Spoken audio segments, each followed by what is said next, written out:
Olá pessoal, bem-vindos a mais uma videoaula. Essa é a nossa videoaula de número 19 e nós vamos abordar sobre 3 filos, o filo Onychophora, o filo Tardígrada e o filo Arthrópoda, né? Lembrando aí que esses 3 filos constituem um clado chamado de Panarthrópoda, que eu vou comentar mais à frente aí. Primeiramente, nós vamos falar sobre o filo Onychophora, né? Que deriva aí do grego, seu nome deriva do grego, que significa portador de garras, fazendo menção aí às garras que estão presentes nas suas pernas, né, que são chamadas de lobópodes, que eu vou mostrar mais à frente. São em torno de 110 espécies descritas, é um grupo pequeno, e o tamanho variado de 5 milímetros a 15 centímetros. Né? Todas as espécies viventes são terrestres, né? Existem espécies já extintas que elas são provenientes de ambientes marinhos, mas as viventes somente espécies terrestres e normalmente associadas a ambientes úmidos. Né? E elas vivem sobre pedras, sobre folhas, no meio de folhas, né? Eles são animais segmentados e essa característica é muito semelhante aí às características do grupo Annelides, né? Esses grupos, eles compartilham de muitas características tanto com Annelides quanto com artrópodes. E por conta disso, muitos cientistas consideravam esse grupo Onychophora como um elo perdido entre esses 2 filos, Annelida e Arthrópoda. Outras características, né? Eles podem apresentar de 13 a 43 pares de pernas locomotoras, que são chamadas de lobópodes. Essas pernas locomotoras, elas têm mais uma função de apoio do que uma função de perna mesmo, né? Elas mais apoiam do que para se locomover. Elas não são articuladas, mas apresentam músculos e na sua extremidade possuem garras, que auxiliam aí para ele se fixar no substrato, né, para a locomoção. Essas pernas elas são preenchidas com fluido celomático e existem 2 famílias, né, desse grupo. É um grupo pequeno que só apresenta 2 famílias. Eles são animais bilaterais e o celoma deles é reduzido e a principal cavidade desse grupo é chamada de hemocele. Aqui eu tenho uma figura, né, dos animais considerados extintos, eram animais predominantemente marinhos, que já são extintos. São essas 3 figuras em preto e branco. E as figuras coloridas representam os animais terrestres, né, os animais viventes são terrestres e que normalmente estão associados a ambientes úmidos. Com relação à alimentação, eles possuem hábitos noturnos, eles apresentam maior atividade no período noturno, e a maioria desses animais eles são carnívoros e se alimentam principalmente de pequenos invertebrados, como caramujos, vermes e insetos. E eles apresentam uma estrutura muito interessante, presente na papila oral, né? Que essa papila oral, ela apresenta essa estrutura chamada glândula de muco.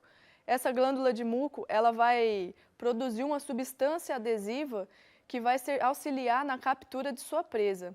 Então, ele vai lançar essa substância adesiva que rapidamente ela endurece e é pegajosa e para auxiliar na captura da presa.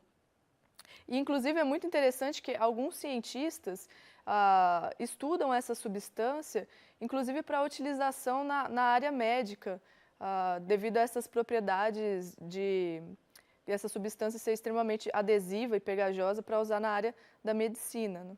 E, inclusive, eles descobriram aí algumas composições, né? Essa substância pegajosa que eles liberam, ela é composta de 90% de água e outros 3, 4% de proteína. Então, é bem interessante. E eles ocupam o mesmo nicho das lacraias, né?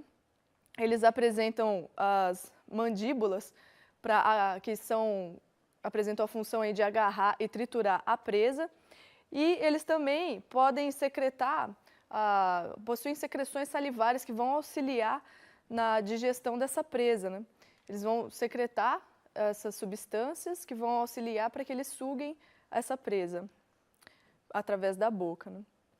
E é no intestino onde ocorre a absorção e a digestão desse alimento. Aqui nós temos a estrutura, né, a cabeça desse animal. Aqui nós podemos observar a mandíbula, as papilas orais, de onde sai essa estrutura, essa glândula de muco. E aqui as antenas, um par de antenas. Então, essas três características aqui são as principais desse grupo, né, que eles apresentam um par de antenas, um par de papilas orais, de onde sai essa glândula de muco, e um par de mandíbulas. Aqui é esse segundo desenho, mostrando esse animal se alimentando. E aqui a gente pode ver também as pernas, né, que são chamadas de lobópodes. É um par de lobópode por segmento. Então, aqui nós podemos observar esse animal em ação, atacando uma presa. Então, nós temos aqui essas papilas, de onde sai a glândula de muco, de onde eles lançam essa substância adesiva que vai se fixar na presa, para auxiliar na captura da presa. E como que funciona a circulação, né, desses animais, né? Eles possuem um sistema aberto, ou seja, não existe um sistema de vasos que irrigam o corpo. Essa circulação ela é aberta, né? E ela é bem específica desse grupo, chamada de canais emais, por onde esse sangue vai circular. É um sistema exclusivo desse grupo.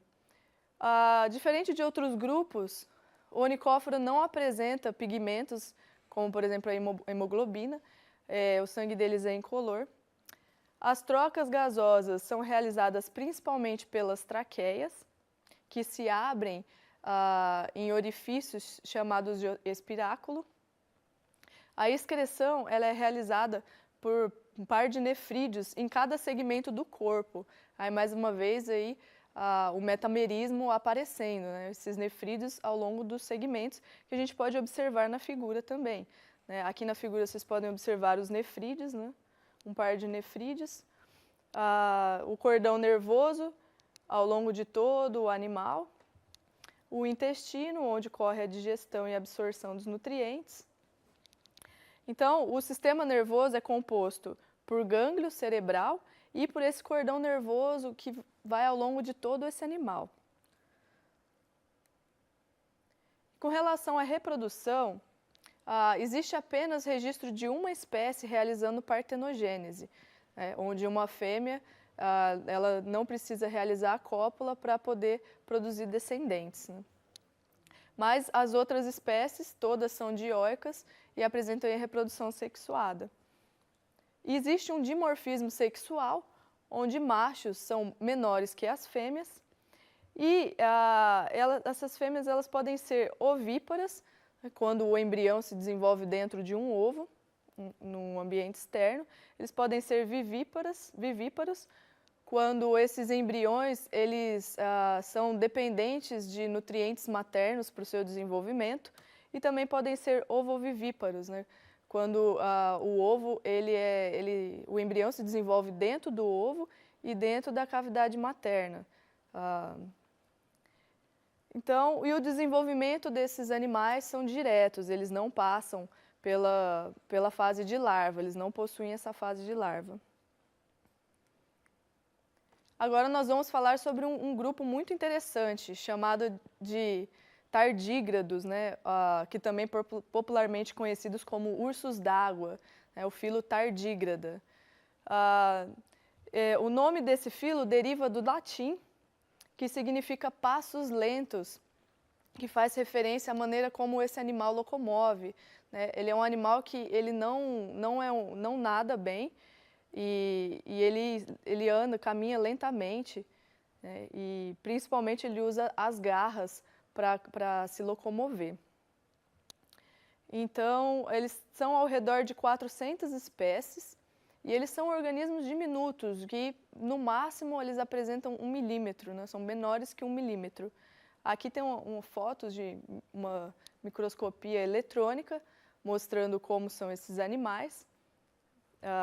Uma característica muito interessante é que a boca desses animais pode ser tanto uma boca ventral e elas normalmente é uma boca circular, né? Um orifício circular no qual é a boca. Então eles habitam a água doce, podem habitar lugares úmidos e algumas espécies são marinhas. O corpo desses animais ele é dividido em cabeça e também apresenta 4 segmentos ao longo do corpo, e cada um desses segmentos com um par de pernas, né?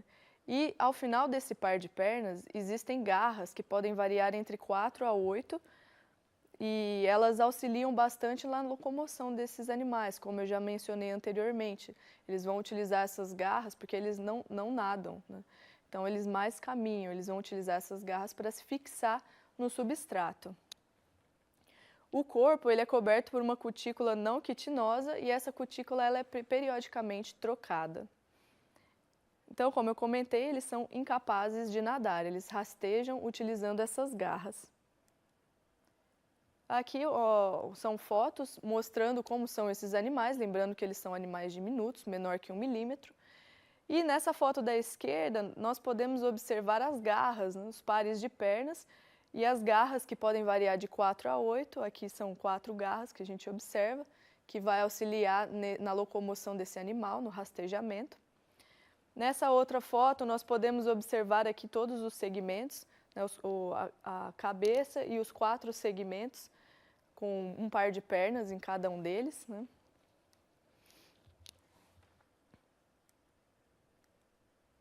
E aqui, para mostrar para vocês a diversidade de garras, né?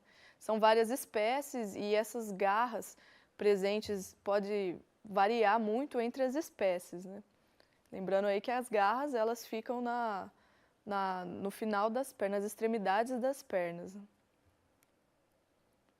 A faringe, ela é muscular e apresenta um par de estiletes que vai auxiliar na alimentação, perfurando as células, né, para se alimentar. Eles podem se alimentar de bactérias, de algas, rotíferos e musgos. A cavidade corpórea, a principal cavidade é chamada hemocele. O celoma verdadeiro ele é reduzido e ele é restrito à cavidade gonadal. Então, a principal cavidade desses organismos é a hemocele. E na junção do estômago com o reto, existem glândulas chamadas de túbulos de Malpighi, que elas vão ter um papel importante na excreção. E esses organismos não há sistema circulatório e nem respiratório. Então, essas trocas gasosas vão ser realizadas através da parede corporal. O sistema nervoso ele é composto por um cérebro e cordões nervosos ventrais, né? E nesses cordões nervosos apresentam a cadeia de 4 gânglios. A reprodução, a maioria deles é dioica, eles apresentam sexos separados e algumas espécies podem realizar a partenogênese. A fecundação ela pode ser tanto interna quanto externa e o desenvolvimento é direto e não apresentam uma forma larval, né?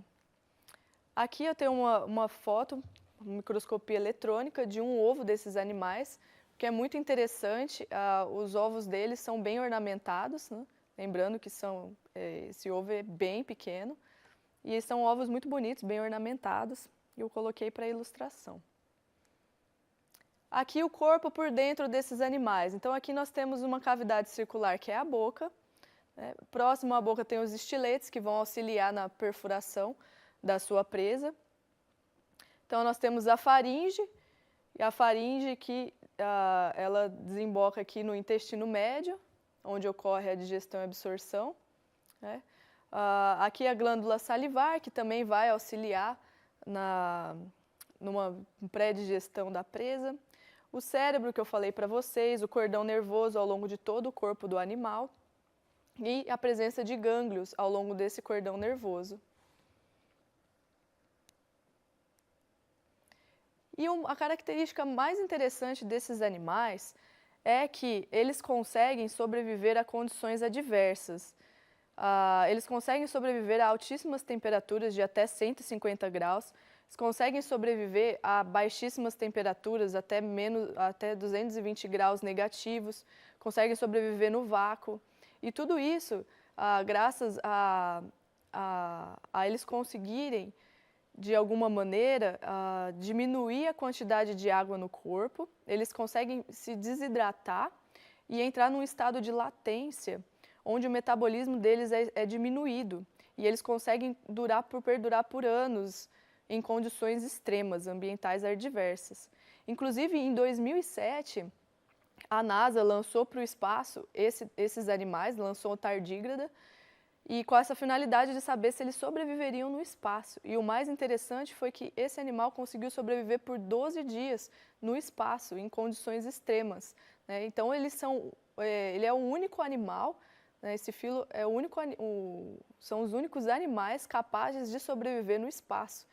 Inclusive, até surgem teorias, as pessoas questionando se esses animais seriam alienígenas ou mesmo se eles seriam capazes de colonizar outros planetas, devido a essa característica, né, que é chamada de criptobiose, que é essa capacidade de sobreviver em condições extremas. E agora, falando sobre esses dois grupos, fazendo um apanhado geral sobre as principais características, né, as sinapomorfias dos grupos onicófora e tardígrada. Então, o onicófora, eles apresentam esses sistemas de canais EMAIS, que é exclusivo desse grupo. Eles também apresentam o sistema de traqueias, por onde eles realizam suas trocas gasosas. Essas traqueias, elas terminam em espiráculos.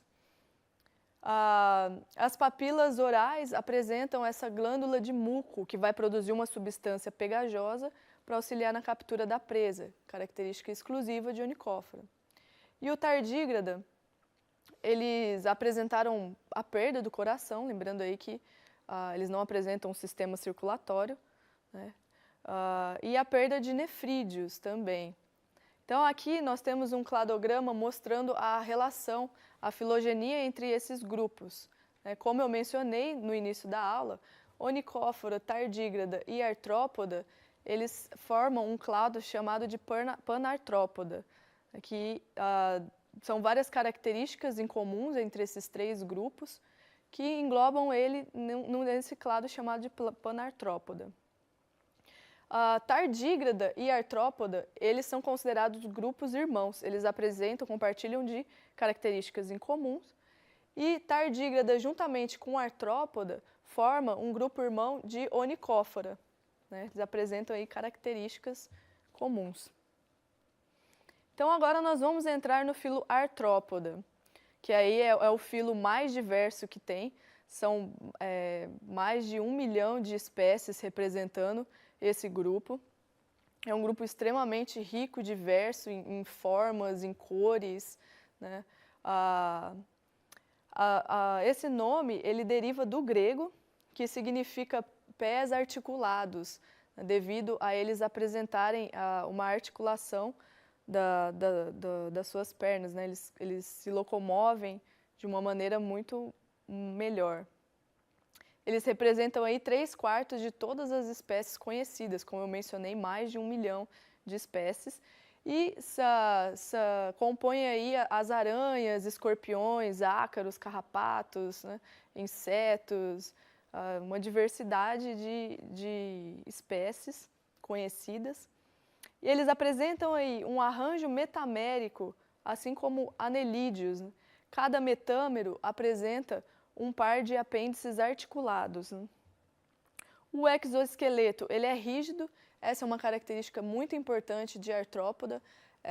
O exoesqueleto, ele surgiu com a presença aí de uma substância chamada de quitina, que é um polissacarídeo, que vai conferir uma maior rigidez na cutícula desses organismos, desses animais, e que vai auxiliar tanto na diminuição da perda de água, né?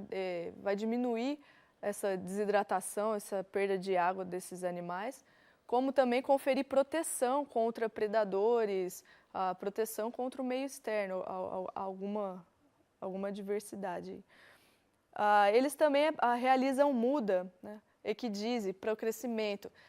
o fato deles apresentarem essa cutícula quitinosa acaba que limitando um pouco o seu crescimento. Então, uma forma de conseguir contornar essa situação foi através da realização da muda, de onde eles conseguem crescer a cada muda, né? Eles realizam a muda, eles crescem, aí forma-se o exoesqueleto novamente. Eles estão presentes em variados habitats e se alimentando em diferentes locais. Então, aí, essa alta diversidade, como eu já falei, ela é devido principalmente à presença desse exoesqueleto quitinoso, essa segmentação aí dos apêndices, né, essa presença de apêndices articulados, que facilita na locomoção desses animais. Há um sistema traqueal extremamente eficiente, né, esse sistema traqueal, essas traqueias, elas terminam em espiráculos, e essa traqueia, ela transporta o oxigênio diretamente para o tecido, então é um sistema extremamente eficiente. Eles apresentam órgãos sensoriais que vão auxiliar na identificação do ambiente ao redor, né, em saber identificar como que está o ambiente ao seu redor, e apresentam a metamorfose. A metamorfose é uma característica muito interessante, que é a transformação, né, que o indivíduo sofre ao longo das suas fases, que muitas vezes essa metamorfose proporciona com que o adulto e a sua fase matura explorem nichos diferentes, e dessa maneira a competição entre eles diminui e a chance de sobrevivência aumenta. O tamanho é muito variado, a maioria não ultrapassa 60 centímetros. O menor artrópode registrado é um ácaro, uma espécie de ácaro que tem 0,1 milímetros, e o maior artrópode já encontrado, eu até coloquei uma foto para ilustrar, é o caranguejo japonês, que chega a 4 metros de comprimento. Aqui uma foto só ilustrando a diversidade desses animais.